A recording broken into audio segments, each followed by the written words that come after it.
उत्तर प्रदेश में मुख्यमंत्री योगी आदित्यनाथ के नेतृत्व में बड़े स्तर पर एक पेड़ मां के नाम अभियान चलाया गया, जिसमें कि उत्तर प्रदेश सरकार ने एक बड़ा कीर्तिमान रचा। जिसके बाद से मुख्यमंत्री योगी आदित्यनाथ ने जनता के लिए एक पत्र लिखा योगी की पाती, जिसमें कि बड़े स्तर पर और पेड़ लगाए जाने की अपील मुख्यमंत्री योगी आदित्यनाथ के द्वारा की गई। उत्तर प्रदेश के मुख्यमंत्री योगी आदित्यनाथ ने एक पेड़ मां के नाम अभियान के तहत प्रदेश में 40 करोड़ पौधे लगाने के लक्ष्य को प्राप्त कर लिया है, जिसको लेकर सीएम योगी ने प्रदेशवासियों के नाम चिट्ठी लिखी है। इस मौके पर उन्होंने आने वाली पीढ़ियों को प्रकृति के प्रति दायित्व निभाने का संदेश दिया, ताकि आने वाली पीढ़ियों के लिए हरित प्रदेश बने। सीएम योगी ने प्रदेशवासियों के नाम चिट्ठी लिखकर ज्यादा से ज्यादा पेड़ लगाने का संदेश दिया। सीएम योगी ने लिखा, वृक्षारोपण महायज्ञ 2026 के अंतर्गत एक पेड़ मां के नाम अभियान में प्रदेश ने 40 करोड़ पौधे रोपण का लक्ष्य पूरा कर इतिहास रचा है। यह नए भारत के नए उत्तर प्रदेश के नवा सामर्थ्य का जयघोष है। इस दौरान मुख्यमंत्री योगी आदित्यनाथ ने सभी से आग्रह किया कि सभी लोग बड़े स्तर पर अपने जीवन और नित्य कर्मों में वृक्षारोपण को बड़े स्तर पर जोड़े। घर में अगर कोई कार्यक्रम होता है, उत्सव होता है, तो सभी लोग वृक्षारोपण करें और बच्चों को भी इससे अधिक से अधिक जोड़ा जाए, जिससे कि बच्चों में भी वृक्षारोपण किए जाने की आदत मजबूत हो सके और उत्तर प्रदेश में जो फॉरेस्ट कवर है वो बड़े स्तर पर मजबूत हो सके। कैमरामैन मनोज के साथ मैं विक्रम सिंह राठौर, हिंदी खबर, लखनऊ। रक्षा मंत्री राजनाथ सिंह और नितिन गडकरी के द्वारा आज लखनऊ और कानपुर के बीच लगभग 63 किलोमीटर के एक्सप्रेसवे का उद्घाटन किया गया है।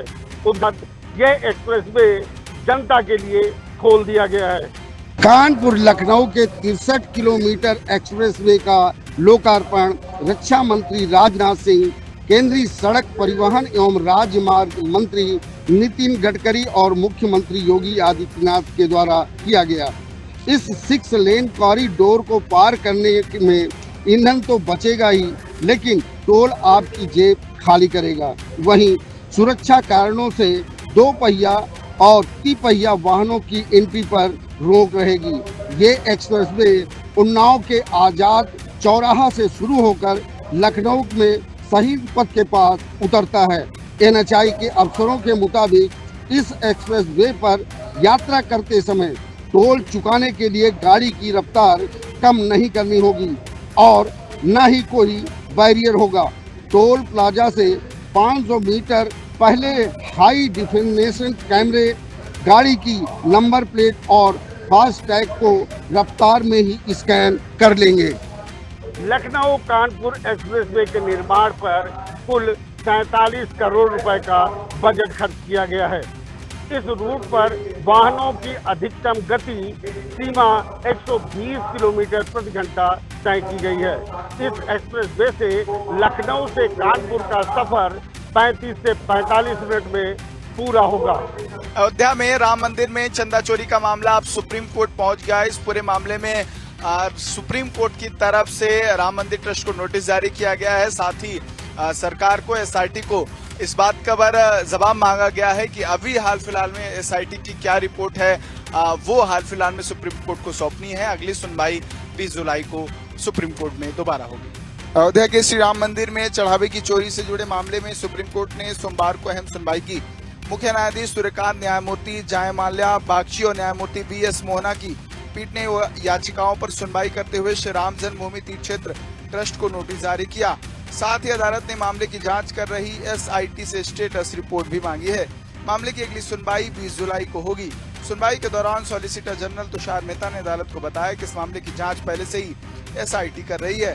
वहीं याचिकाकर्ताओं ने अदालत से मांग की है कि पूरे मामले की जांच CBI की निगरानी में गठित समिति से कराई जाए, ताकि दान की राशि में किसी प्रकार की गबन, वित्तीय अनियमितता या भ्रष्टाचार की निष्पक्ष जांच हो सके। याचिका में दान प्रबंधन को और अधिक पारदर्शी बनाने की मांग भी की गई है। राम मंदिर में हुई चंदा चोरी के मामले में अब सुप्रीम कोर्ट में यह अहम सुनवाई हो रही है। अगली सुनवाई 20 जुलाई को होगी। यह देखना गौरतलब होगा कि आखिरकार अब सुप्रीम कोर्ट इस पूरे मामले में SIT की जांच रिपोर्ट पर अपनी क्या प्रतिक्रिया देता है। राम मंदिर चढ़ावे में कथित चोरी का गबन का मामला लगातार गहराता जा रहा है। SIT की जांच में कई चौंकाने वाले खुलासे हुए हैं। जांच में चोरी के पैटर्न को लेकर गणना व्यवस्था में भी गंभीर लापरवाही सामने आई है। उधर मामले पर राष्ट्रीय स्तर पर भी हलचल तेज हो गई है। RSS ने निष्पक्ष जांच की मांग की है।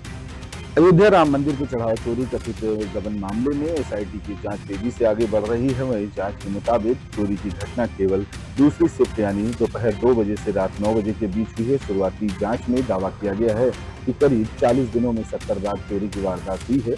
सबसे अधिक चोरी का आरोप अविनाश शुक्ला पर है। जांच में अभी सामने आया है कि चढ़ावे की गणना प्रभारी बनाया गया सुभाष श्रीवास्तव पहले एक बैंक में गबन के आरोप में बर्खास्त हो चुका था। कोर्ट ने बहाली के बाद उसे दोबारा नियुक्ति हुई और बाद में उसे राम मंदिर में गणना प्रभारी की जिम्मेदारी सौंप दी गई। एसआईटी की जांच में बाद आरोपी सुभाष श्रीवास्तव को गिरफ्तार कर जेल भेज दिया गया है। इस बीच कर्नाटक के बेलगावी में हुई आरएसएस की बैठक में भी इस मामले पर चर्चा हुई है। संगठन ने श्रद्धालुओं की आस्था के खिलवाड़ पर दुख जताते हुए निष्पक्ष और जल्द जांच की मांग की है। राम मंदिर चढ़ावे से जुड़े इस मामले में सुरक्षा, पारदर्शिता और दान प्रबंधन को लेकर कई सवाल खड़े कर दिए हैं। अब सबकी नजर सुप्रीम कोर्ट की सुनवाई और जांच एजेंसियों की अगली कार्रवाई पर टिकी है, जिससे यह तय होगा कि पूरे मामले में आगे की दिशा क्या निकलती है। विश्व प्रसिद्ध बद्रीनाथ धाम में कथित चोरी मामले में पुलिस को बड़ी सफलता हाथ लगी है। लंबे समय से फरार चल रहे आरोपी कर्मचारी प्रमोद नौटियाल को पुलिस ने गिरफ्तार कर लिया है और अब प्रमोद नौटियाल से पूछताछ कर, जांच कर और पर्चे खोलने का प्रयास किया जा रहा है। बद्रीनाथ धाम मंदिर में श्रद्धालुओं के चढ़ावे में कथित वित्तीय अनियमितताओं के मामले में फरार आरोपी कर्मचारी प्रमोद नौटियाल को पुलिस ने रविवार देर रात देहरादून से गिरफ्तार कर लिया। पुलिस टीम आरोपी को पूछताछ और आगे की कानूनी कार्रवाई के लिए बद्रीनाथ कार्यालय लेकर आई। पुलिस के मुताबिक मामले में साक्ष्य जुटाने के बाद आरोपी की तलाश लगातार की जा रही थी। संभावित ठिकानों पर दबिश के बाद आखिरकार उसे देहरादून से हिरासत में लेने में सफलता मिली। बताया जा रहा है कि मंदिर में चढ़ावे के रख रखाव और जमा प्रक्रिया के दौरान कथित वित्तीय गड़बड़ियों की शिकायत मिलने पर जांच शुरू हुई थी। प्रारंभिक जांच में अनियमितताओं के संकेत मिलने के बाद आरोपी प्रमोद नौटियाल के खिलाफ मुकदमा दर्ज किया गया था, जिसके बाद वो फरार हो गया था। अब पुलिस आरोपी से पूछताछ के आधार पर ये पता लगाने की कोशिश कर रही है कि इस मामले में और कौन कौन लोग शामिल हो सकते हैं। साथ ही चढ़ावे से जुड़े दस्तावेजों, रिकॉर्ड और वित्तीय लेन देन का भी गहन जांच किया जा रहा है। बद्रीनाथ धाम जैसे बड़े आस्था के केंद्र में चोरी जैसा मामला संवेदनशील माना जा रहा है। पुलिस का कहना है कि जांच पूरी होने पर जो भी दोषी पाया जाएगा और उस पर सख्त से सख्त कार्रवाई की जाएगी। देहरादून से कैमरा पर्सन विजेंद्र रतूड़ी के साथ मैं शुभांगी भट्ट, हिंदी खबर। राजधानी दिल्ली से एक ऐसी तस्वीर सामने आई है जो कानून व्यवस्था और महिलाओं की सुरक्षा पर गंभीर सवाल खड़े करती है। मयूर विहार फेज 3 में एक लड़की से छेड़खानी का विरोध करना लोगों को भारी पड़ गया। कुछ ही देर बाद बदमाशों के झुंड हथियारों के साथ लौटा और पूरी सोसाइटी में ऐसा तांडव मचाया कि 10 साल की मासूम बच्चा समेत करीब 15 लोग घायल हो गए। दिल्ली के मयूर विहार फेज 3 में रविवार रात छेड़खानी का विरोध खूनी संघर्ष में बदल गया। आरोप है कि कुछ युवक एक लड़की से बदसलूकी कर रहे थे। स्थानीय लोगों ने विरोध कर उन्हें वहां से भगा दिया, लेकिन कुछ ही देर बाद आरोपी अपने 10 से 15 साथियों के साथ दोबारा लौटे। लाठी, डंडे, सरिये और पत्थरों से लैस बदमाशों ने आवासीय सोसाइटी में घुसकर जमकर पथराव और मारपीट की। इस हमले में करीब 15 लोग घायल हुए, जिनमें 10 साल का एक बच्चा गंभीर रूप से घायल होकर आईसीयू में भर्ती है। घटना के बाद इलाके में दहशत फैल गई। सूचना मिलते ही भारी पुलिस बल मौके पर पहुंच गया। पुलिस ने सीसीटीवी फुटेज कब्जे में लेकर आरोपियों की पहचान शुरू कर दी है और गिरफ्तारी के लिए कई टीमें गठित की गई। छेड़खानी का विरोध करने वालों पर इस तरह का जानलेवा हमला कई गंभीर सवाल खड़े करता है। क्या अब राजधानी में महिलाओं की सुरक्षा के लिए आवाज उठाना भी खतरे से खाली नहीं रहा? फिलहाल पुलिस आरोपियों की तलाश में जुटी है, लेकिन इलाके के लोग दोषियों की जल्द गिरफ्तारी और सख्त कार्रवाई की मांग कर रहे हैं। कैमरामैन दीपक रामपाल के साथ मोहम्मद हबीब की रिपोर्ट, हिंदी खबर। ग्रेटर नोएडा में उस वक्त हड़कंप मच गया जब डीएम कार्यालय को बम से उड़ाने की धमकी मिली। इस धमकी के बाद तुरंत मौके पर आला अफसर पहुंचे और उन्होंने तलाशी अभियान शुरू किए। फिलहाल पुलिस का कहना है कि हमें किसी तरह की कोई लावारिस वस्तु नहीं मिली, मगर जिस मेल से वो ईमेल भेजा गया है उसकी जांच कर रहे हैं और ये जानने की कोशिश कर रहे हैं कि आखिर उसने ईमेल आईडी के जरिए बम से उड़ाने की धमकी क्यों दी और जिसने धमकी दी उसकी भी पहचान जुटाने की कोशिश कर रहे हैं। आज नोएडा के डीएम कलेक्ट्रेट को उड़ाने की धमकी मिली और ऐसे में जैसे ही ये सूचना पुलिस को मिली, पुलिस भी तमाम आला अफसरों के साथ मौके पर पहुंची और पूरे परिसर को खाली कराया। पुलिस का कहना है कि देखिए, ईमेल के जरिए नोएडा के डीएम कार्यालय को उड़ाने की धमकी मिली और इसको गंभीरता को देखते हुए bomb disposal team, dog squad team और तमाम जो जांच एजेंसियां हैं मौके पर पहुंची, मगर जांच के दौरान किसी तरह की कोई लावारिस वस्तु नहीं मिली। वहीं अब ये जानकारी जुटाई जा रही है कि आखिर किसने वो ईमेल भेजा और उसका इरादा क्या था। इस पूरे मामले को लेकर ग्रेटर नोएडा के डीसीपी का कहना है कि देखिए, जब ईमेल की धमकी मिली तो तुरंत डीएम कार्यालय को खाली कराया गया। आसपास पे जो भी लोग थे उनको कैंपस से दूर जाने के लिए कहा और तुरंत मौके पर जो है डॉग स्क्वाड की टीम आई, बम डिस्पोजल की टीम आई, तमाम जो एजेंसियां हैं वो आई और हमने परिसर की तलाशी ली, मगर किसी तरह की कोई वस्तु नहीं मिली। अब जांच का ये विषय है कि आखिर जिसने भी ये धमकी भेजी वो कहाँ का रहने वाला है, किस राज्य का रहने वाला है, या कोई ऐसे जो फेक ईमेल होते हैं उसको उसने क्यों भेजा। लखनऊ क्राइम ब्रांच ने मलिहाबाद थाना क्षेत्र में मिलावटी पेट्रोल का अवैध कारोबार कर रहे गिरोह का भांडाफोड़ किया है। क्राइम ब्रांच की टीम ने गिरोह के 4 सदस्यों को गिरफ्तार भी किया है। लखनऊ क्राइम ब्रांच ने पेट्रोल और डीजल की चोरी, मिलावट और अवैध बिक्री करने वाले एक संगठित गिरोह का पर्दाफाश करते हुए 4 आरोपियों को गिरफ्तार किया है। पुलिस ने इनके पास से 16,000 लीटर से अधिक पेट्रोलियम उत्पाद और सॉल्वेंट बरामद किए हैं। इस विशेष अभियान को ऑपरेशन एथनॉल शील्ड नाम दिया गया है। पुलिस ने यह अभियान उस समय शुरू किया जब एथनॉल मिश्रित पेट्रोल के कारण वाहनों के खराब होने की शिकायतों की जांच की जा रही है। प्रारंभिक जांच में सामने आया कि कई मामलों में वाहनों की खराबी की वजह एथनॉल मिश्रण नहीं बल्कि ईंधन चोरी, मिलावट और कालाबाजारी जैसी आपराधिक गतिविधियां हैं। क्राइम ब्रांच की टीम इस गिरोह से जुड़े हुए टैंकर चालक, खरीदार और अन्य सहयोगियों की पहचान करने में जुट गई है।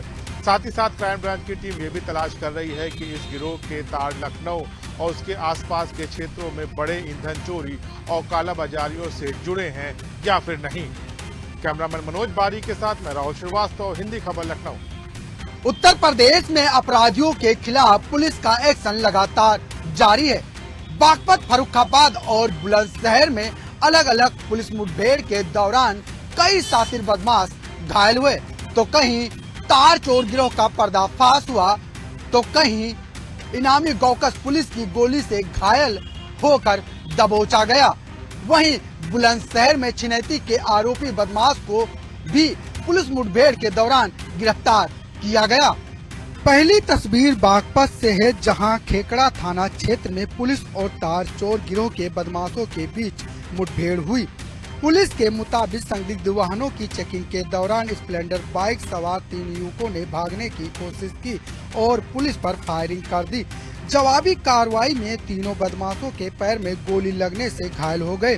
गिरफ्तार आरोपियों की पहचान जगत उर्फ मामा, दीपांशु राजपूत उर्फ भूरा और अमन उर्फ काला के रूप में हुई है।